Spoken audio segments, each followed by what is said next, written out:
पौड़ियां कर महाराज की कृपा की सेवा लई।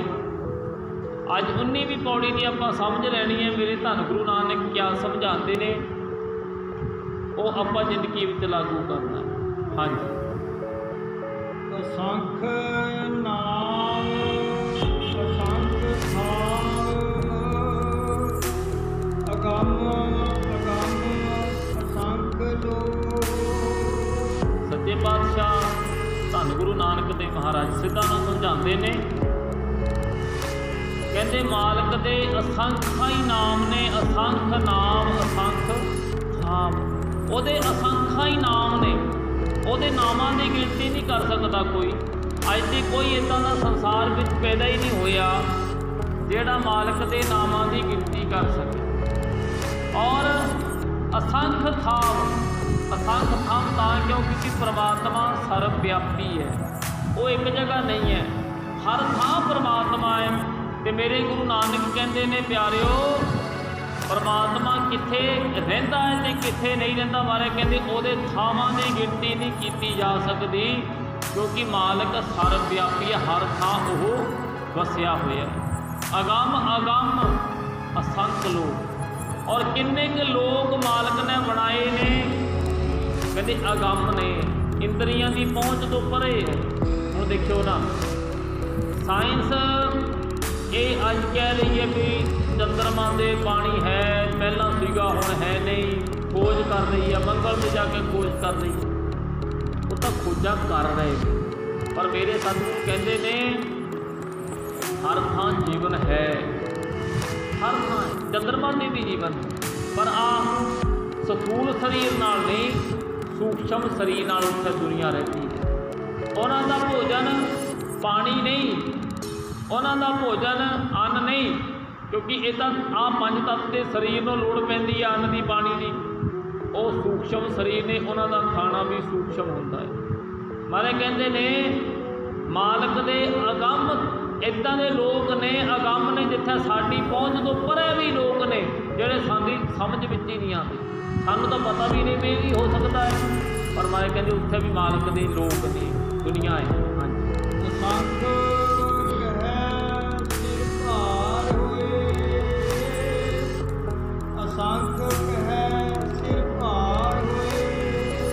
हाँ जी। मारे कहते असंख्य आपा कहता तब असंख्य ने, कहते असंख्य कहते भी सिर भार होता है क्योंकि असंख्य भी गिनती में आ जाता है, पर हमारे कहते वो तो बेअंत है, अंत ही नहीं। असंख्य मतलब है संख्या तो परे है, पर हमारे कहते असंख्य भी नहीं कह सकते। असंख्य कहना भी अपने ते भाप चढ़ाना है, भार चढ़ाना है। कहते मालिक की खेड मालिक ही जानता है।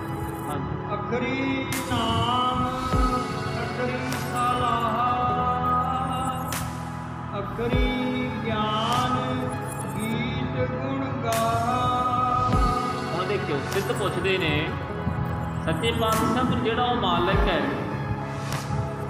जिहड़ा इंद्रियां की पहुँच तो परे है, अगम है, नामां दा अंत कोई नहीं, उहदे थावां दा अंत कोई नहीं, उस मालिक नूं फिर किदां मिलीए? ढंग भी नहीं दसो। मारे कहते एक जरिया है, अखरी नाम अखरी सलाह, उहदे नाम और उहदी सिफत सलाह किदां होनी है जी? वो मालिक नूं मिलना किदां? अखरां दे जरिए, शब्द के जरिए। अखर का मतलब शब्द के जरिए ही ਉਹਦੀ सिफत सलाह की जा सकती है, उन्होंने पाया जा सकता है, ਉਹਦੇ नाम का जाप किया जा सकता है, और ਉਹਦੇ गीत ज्ञान के गीत गाए जा सकते हैं। ਉਹਦਾ ਜਿਹੜਾ मालिक का बेअंत ज्ञान हर पासे छुपिया होया है, ਉਹਦੇ ਜਿਹੜਾ ज्ञान है उन्होंने अखरां के जरिए ही गाया जा सकता है। देखो ना प्यारे, जे अखर ना हो आप बोल सकते हैं नहीं, जे शब्द ना होगा असीं कुछ नहीं बोल सकते। मालिक ने ये समझाया है कि शब्द के जरिए ही परमात्मा का भेद समझ आता है, नहीं समझ नहीं। अखरी लिखण बोलण बाण अखरा सिर संयोग बखान। अखरी लिखण बोलण बाण, अखरां के जरिए ही जिहड़ी बाणी प्रगट हुई, ਬਾਣ ਦਾ ਮਤਲਬ ਬਾਣੀ, ਅੱਖਰਾਂ ਦੇ ਜਰੀਏ, ਸ਼ਬਦਾਂ ਦੇ ਜਰੀਏ ਤੇ ਬਾਣੀ ਪ੍ਰਗਟ ਹੁੰਦੀ ਹੈ। ਅੱਖਰੀ ਲਿਖਣ ਬੋਲਣ ਬਾਣ, ਲਿਖਿਆ ਜਾਵੇਗਾ ਜਾਂ ਬੋਲਿਆ ਜਾਵੇਗਾ ਉਹ ਸ਼ਬਦ ਦੇ ਜਰੀਏ ਹੀ ਹੋਏਗਾ। ਬਾਣੀ ਜਿਹੜੀ ਪ੍ਰਗਟ ਹੁੰਦੀ ਹੈ ਜਾਂ ਲਿਖੀ ਜਾਂਦੀ ਹੈ ਸ਼ਬਦ ਦੇ ਜਰੀਏ ਹੀ ਲਿਖੀ ਜਾ ਸਕਦੀ, ਨਹੀਂ ਬਾਣੀ ਨਾ ਤਾਂ ਬਾਣੀ ਪ੍ਰਗਟ ਹੋ ਸਕਦੀ ਹੈ, ਨਾ ਲਿਖੀ ਜਾ ਸਕਦੀ ਹੈ, ਨਾ ਬੋਲੀ ਜਾ ਸਕਦੀ ਹੈ। ਅੱਖਰੀ ਬੋਲਣ ਬਾਣ, ਅੱਖਰਾਂ ਸਿਰ ਸੰਜੋਗ ਬਖਾਣ, ਔਰ ਅੱਖਰਾਂ ਦੇ ਜਰੀਏ ਹੀ ਪਰਮਾਤਮਾ ਨਾਲ ਸੰਜੋਗ ਬਣਦਾ ਹੈ, ਸੰਬੰਧ ਬਣਦਾ ਹੈ। ਮਾਲਕ ਨਾਲ ਜੇ ਸੰਬੰਧ ਬਣਾਉਣਾ ਹੈ, ਸੰਜੋਗ ਬਣਾਉਣਾ ਹੈ, ਕਹਿੰਦੇ ਅੱਖਰਾਂ ਦੇ ਜਰੀਏ ਹੀ ਬਣਨਾ ਹੈ, ਸ਼ਬਦ ਦੇ ਜਰੀਏ ਹੀ ਬਣਨਾ ਹੈ, ਹੋਰ ਕੋਈ ਜਰੀਆ ਨਹੀਂ। ਦੁਨੀਆ ਵਿੱਚ ਬੜੇ ਰਿਸ਼ੀ ਮੁਨੀ ਪੀਰ ਪੈਗੰਬਰ ਪ੍ਰਗਟ ਹੋਏ, ਉਹਨਾਂ ਨੇ ਆਪਣੀਆਂ ਆਪਣੀਆਂ ਵਿਧੀਆਂ ਦੱਸੀਆਂ ਪਰ ਕਾਮਯਾਬ ਨਹੀਂ ਹੋ ਸਕੇ, ਪੂਰਨ ਨਹੀਂ ਹੋ ਸਕੇ।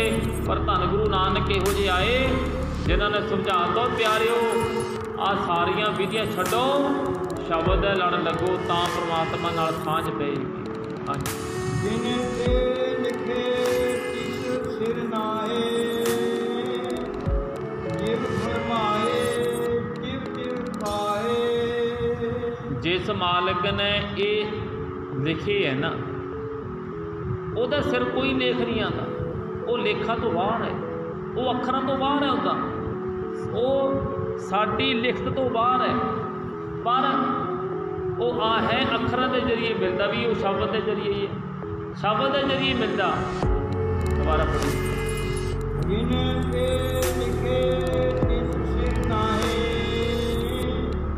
ਜਿਵ ਫਰਮਾਏ ਤਿਵ ਤਿਵ ਪਾਏ। ਜਿੱਦਾਂ ਜਿੱਦਾਂ ਉਹ ਚਾਹੁੰਦਾ ਹੈ ਉੱਦਾਂ ਉੱਦਾਂ ਚਲਾਉਂਦਾ ਸਾਰਿਆਂ ਨੂੰ ਹੀ। ਉਹ ਸਾਡੀ ਪਹੁੰਚ ਤੋਂ, ਸਾਡੇ ਹਰ ਮੱਤ ਤੋਂ ਪਰੇ ਹੈ, ਸਾਡੀ ਸਮਝ ਤੋਂ ਪਰੇ ਹੈ। ਉਹ ਮਾਲਕ ਜਿੱਦਾਂ ਚਾਹੁੰਦਾ ਸਭ ਨੂੰ ਖੁੱਬੀ ਚਲਾਉਂਦਾ ਹੈ। ਅਸੀਂ ਆਪਣੀ ਮਰਜ਼ੀ ਨਾਲ ਨਹੀਂ ਚੱਲ ਸਕਦੇ। ਚੇਤਾ ਰੱਖਿਓ, ਜੇ ਅਸੀਂ ਕਹਾਂਗੇ ਵੀ ਅਸੀਂ ਆਪਣੀ ਮਰਜ਼ੀ ਨਾਲ ਚੱਲ ਸਕਦੇ ਹਾਂ, ਅਸੀਂ ਆਪਣੀ ਮਰਜ਼ੀ ਨਾਲ ਨਹੀਂ ਚੱਲ ਸਕਦੇ ਪਿਆਰਿਓ। ਚਲਾਉਣ ਵਾਲੀ ਸੁਪਰੀਮ ਪਾਵਰ ਉਹ ਸਾਡੇ ਵਿੱਚ ਬੈਠੀ ਹੈ, ਉਹ ਚਲਾ।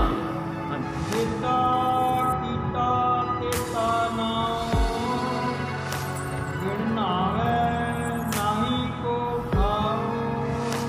ਹੁਣ ਸਿੱਧ ਕਹਿੰਦੇ ਜੀ ਫਿਰ ਇਹ ਦੱਸੋ, ਤੁਸੀਂ ਕਹਿੰਦੇ ਅੱਖਰਾਂ ਦੇ ਜਰੀਏ ਨਹੀਂ ਉਹ ਉੱਥੇ ਤੱਕ ਪਹੁੰਚ ਹੋ ਸਕਦੀ ਹੈ, ਪਰ ਉਹ ਅੱਖਰਾਂ ਦੇ ਵਿੱਚ ਨਹੀਂ ਆਉਂਦਾ, ਭਾਵ ਲੇਖੇ ਵਿੱਚ ਨਹੀਂ ਆਉਂਦਾ, ਮਾਲਕ ਲੇਖੇ ਤੋਂ ਬਾਹਰ।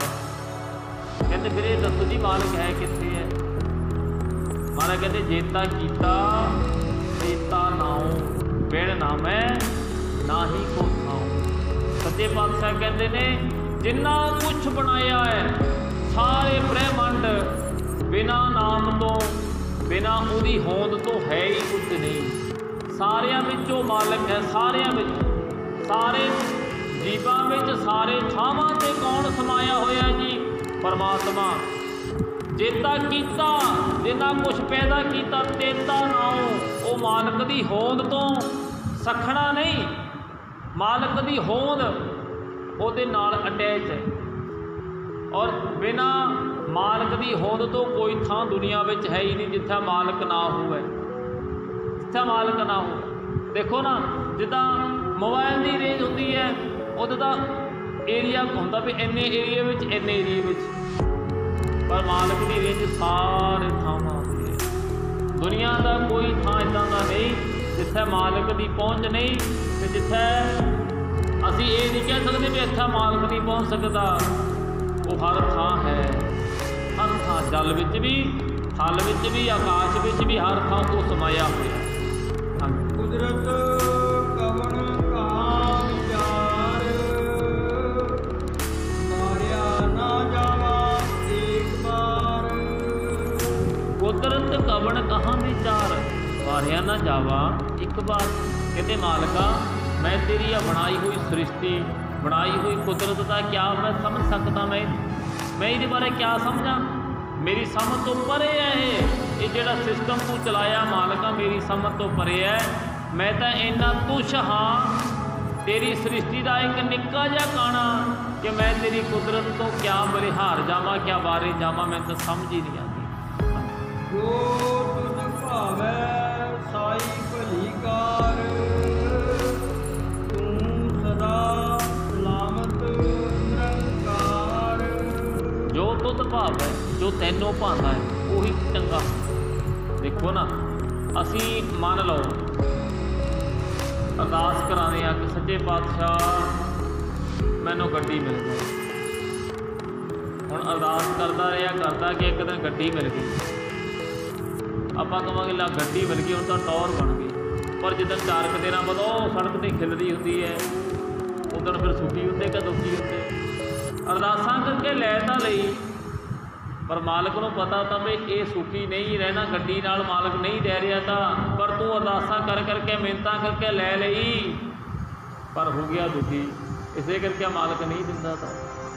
जे मुंडा नहीं है, असीं अरदासां करदे मालका मुंडा दे दे, मुंडा दे दे, मुंडा दे दिता, अरदासां करके लै लिया। बाद विचों जदों तंग करदा फिर आपां कहंदे ਇਹਦੇ ਨਾਲ ਤਾਂ तू ना ही जमदा तां ही चंगा था, यही कह दिंदे आपां, ਇਹਦੇ ਨਾਲ ਤਾਂ ना ही जमदा इन्ने चंगे ते आपां, तू सानूं जे पता हुंदा दुखी करना सी, असीं तेरे वास्ते इन्नियां अरदासां कीतियां ते तू हुण साडा लहू पी रिहा, ਇਹਦੇ ਨਾਲ चंगा ਤਾਂ तू ना ही जमदा।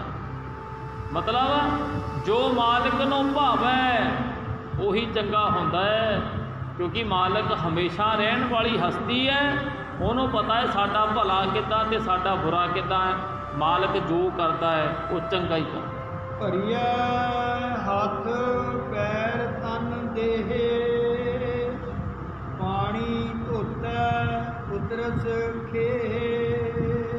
देखो, भरीए हथ पैर तन दे, पानी धोते उतर सके। जदों साडे हथ पैर मिट्टी नाल लिपड़ जाते हैं, आपां क्या करते हैं, पानी नाल धो लैंदे।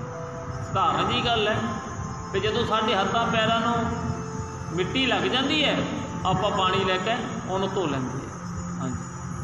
मूत पलीती कपड़ होए, दे साबुण लईए ओ धोए। जदों कपड़े जिहड़े है इन्हां नूं मल मूतर लग जावे, गंदगी लग जावे, फिर आपां क्या करते हैं, कल्ले पानी नाल साफ नहीं हुंदा, फिर नाल क्या चकदे आ, साबण चकदे। साबण नाल फिर ये साफ हो जाती है। हाँ जी। ਭਰੀਆ ਮਤ ਪਾਪਾ ਕੈ ਸੰਗ, ਉਹ ਧੋਪੈ ਨਾਵੇ ਕੈ ਰੰਗ। ਜਿਹੜੀ ਸਾਡੀ ਮੱਤ ਹੈ, ਸਾਡੀ ਬੁੱਧ ਹੈ ਜਿਹੜੀ, ਉਹ ਜਦੋਂ ਪਾਪ ਕਰਮਾਂ ਨਾਲ ਭਰ ਜਾਂਦੀ ਹੈ, ਕਾਲੀ ਹੋ ਜਾਂਦੀ ਹੈ। ਇਸ ਮਨ ਕੋ ਮਲ ਲਾਗੀ ਕਾਲਾ ਹੁਆ ਸਿਆਹ, खनली धोती ना उज्जल हो गई जे सो धोवै। कहते जिदा कोलू के नाल एक कपड़ा अगे पहले समय कोलू चलते थे तेल कढ़न वास्ते, उन्होंने साफ करने वास्ते एक लीर होंदी थी, कपड़ा होंदा था, उन्होंने खनली कहते थे। वो जिहड़ी खनली है वो कोलू नूं साफ करते, उहदे नाल रोज़ ही साफ करी जाते हुंदा कि उहदे तंदी मैल पै जाता है। फिर उन्होंने चाहे 100 बारी साबण ला के धोई, पर वो साफ नहीं होती। इदे जिहड़ा साडा मन है ना प्यारिओ, ये भी गंदले विचार इन्ने ये अंदर बढ़ गए कि बाहरले कर्म कांड जिन्ने मर्जी करते रहो, ये मन साफ नहीं। तीर्थां ते जाओ, व्रत रखो, जल धारे करो, पुट्ठे लटको, धूणियां तापो, नंगे रहो, सिर 'च सुआह पाओ, जो मर्जी कर लो। तुसी देखियो, छोटी गल समझो, मान लो कोई बाबा बन गया, साध बन गया, सिर 'च उन्हें सुआह पा लई, धूणा ला के बह गया, किते भगवे भी पा ले, सारा कुछ किया, पर जे वो बंदा विकारी है, वो मन हमेशा विषय विकार भोगण नूं भजदा है, फिर उहदे वो पखंड धारण का कोई फायदा होया नहीं। जे मन विच पाप कर्म है, मन विच माड़े विचार चलते हैं प्यारिओ, फिर दस्सिओ उहदे भगवे पाण दा, उहदे वो सिर 'च सुआह पाण दा कोई फायदा होया? कोई फायदा नहीं होया। इसे करके सच्चे पातशाह कहते ने, जदों आ मत जिहड़ी है पापां माड़े कर्मां नाल, माड़े विचारां नाल भर जाती है, फिर दुनिया के कर्म कांड इहनूं नहीं धो सकते।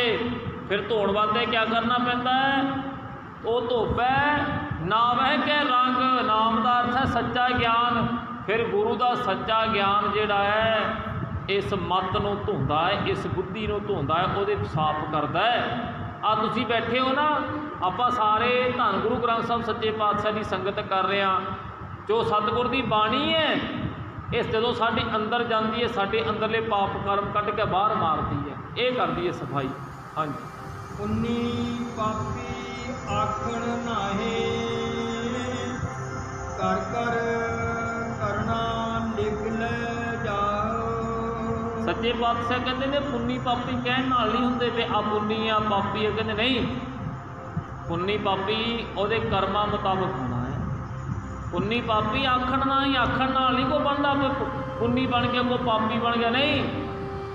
आपे बीज आपे ही खाओ वाली पंक्ति है इत्थे। पर कहते आपे पुन्नी पापी आखण ना ही, कर कर करना लिख ले जाओ। जो करता है उही लिखे जाने हैं, लिख ले जाओ। कित्थे नूं ले जाने लिख के? तेरे मत्थे विच लिखे जाने आ। वो जिन्हों आपां कहंदे हैं ना भी मत्थे ते कर्म लिखे जाते, मत्थे ते नहीं प्यारे, वो असल में साडे अंदर आ ब्रेन है जिहड़ा इहदे विच फीड हुंदे आ।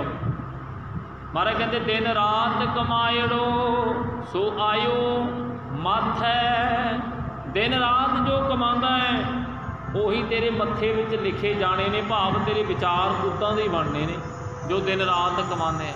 जे दिन रात पाप कमाना है अंदर फीड हो जाने पाप कर्म, माड़े विचार फीड हो जाने हैं। जे चंगे कर्म करदा ते अंदर चंगे विचार फीड हो जाने हैं। दिन रात कमाए लो सुआयो मत है। जिद्दां दे तू लिख करेगा उदां दे कहंदे लिख अपने लिख के अंदर चले जाने तेरे। जाओ दा मतलब अंदर जाते ने। हाँ जी। आपे बीज आपे ही खाओ, नानक हुक्मी आओ जाओ। हम देख आपे ही बीज आपे ही खाओ। बीजदा तू है, खाने बीजदा तू ही, मक्की तू बीजी है, लोगों ने थोड़े खानी। सलियां तू ही चपेगा, तू चपेगा। जो तू बीजिया है ਉਹਦਾ भुगतान भी तैनों करना पैना है। फिर आप कहते रब लेख लिखता है, बंदा थोड़े लिखता। नहीं प्यारे हो, बंदा ही लिखता। थोड़ा जिहा पॉइंट को समझ नहीं, बड़ा जिहा मान लो एक बंदा वो है जिन्हें कतल किया, किसी का कतल किया है। हुण सज़ा किनू मिलनी है? जिन्हें कतल किया उन्होंने सज़ा मिलनी है। हुण सज़ा भी उन्होंने मिलनी है जिन्हें कतल किया है। कतल भी जिस बंदे ने किया, सज़ा भी तो उन्होंने मिलनी है। रब की क्या विच, रब दी विच हैगी समूलीयत कि रब ने उस फैसले ते मोहर लानी है। बस सेम ही है। कर्म असी कीते है, भुगतने भी असी हैं। रब ने केवल उन्होंने मोहर लानी है। वो जो मोहर लग गई बस फिर पक्के बन गए भी हुणे तेन भोगने पैने ही पैने ने।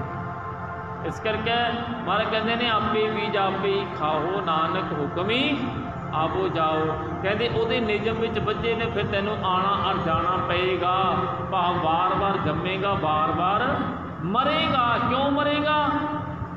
क्योंकि तू कर्म जिहो जे कीते है उहो जे भुगतान करने वास्ते तेनों वापस आना पैना। जे चंगे कर्म कीते है तां भी आना पैना, माड़े कीते तां भी आना पैना। हाँ एक कंडीशन है इत्थे, वो क्या है? तू समर्पित हो जा परमात्मा नूं। हर काम समर्पित हो के कर मालिका, सब कुछ तेरा ही तेरा, मेरा कुछ नहीं। फिर मेरा मुझ में कुछ नहीं, जो कुछ है सो तेरा तेरा, तुझको सौंपते क्या लग गया मेरा। एक ये सिद्धांत मनना पैना। फिर जो कुछ है मालिका तेरा है, मेरा कुछ भी नहीं, मेरा नहीं कुछ, सारा कुछ तेरा है। तो जदों इस सिद्धांत को समझ जाओगे प्यारे हो, सुखी हो जाओ। इस करके सच्चे पातशाह ने कृपा की, मेहर की। तकरीबन 20 पौड़ियाँ सच्चे पातशाह ने हुण तक सेवा ले ली है। 20 पौड़ियाँ तकरीबन 19 पौड़ियाँ हो गई। बाकी वो भी मालिक सेवा ले लेगा, वो हथ है सारा कुछ। जिहड़ा हुक्मनामा आया तो आप भी थोड़ा जिहा विचार लीए। धन गुरु